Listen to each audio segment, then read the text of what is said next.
Don't panic, pray first. Good morning, good afternoon, good evening po sa bawat isa.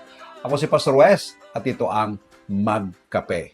May natanggap kang bad news, tapos gusto mo agad mag-decide, di ba? May problema sa pera, sa trabaho, sa family, o relationship. At dahil kinakabahan ka, kung ano-ano na lang yung pumapasok sa isip mo, malimit, ganun nangyayari sa atin, di ba? Alam niyo po, kapag panic na ang nauuna, minsan maling decision na ang kasunod. Yan yung devotion namin kanina sa Magkape. Nasa 1 Samuel chapter 21 na po kami.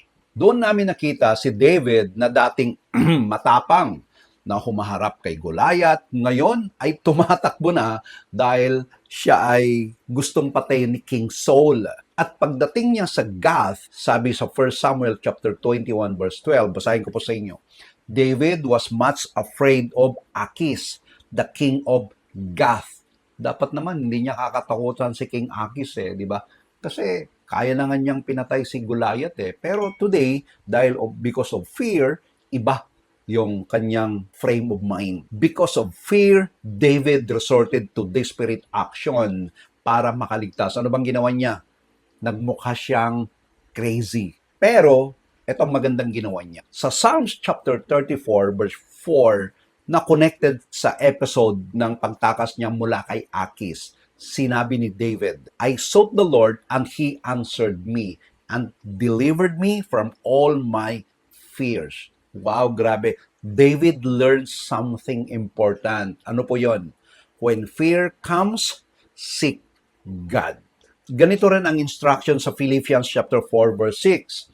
Do not be anxious about anything, but in everything by prayer, let your request be made known to God. Ang Greek word for be anxious ay meremnao, which means overly concerned. Hindi sinabi ng Bible na kapag nagpipray ka, aba naman, automatic na mawawala agad ang problema mo. Hindi po ganon. Ang sabi nito, instead of allowing anxiety to control you, bring your concern to God. Yun po yung sinasabi ng Philippians chapter 4 verse 6. Remember this. Kaya, bago ka mag-reply, bago ka gumante, bago ka gumawa ng malaking decision sa buhay mo, don't panic. Pray first. Bring your fear to God who loves you. Ask for His wisdom and let faith, not panic, guide your next step. Kung may kaibigan kang asking paano ba talaga maligtas, meron po akong link diyan sa description. I-copy mo yon at isend sa kanya. Again, ako si Pastor Wes na laging nagsasabing be an inspiration at solution po. Ingat po kayo. God bless everyone. Bye.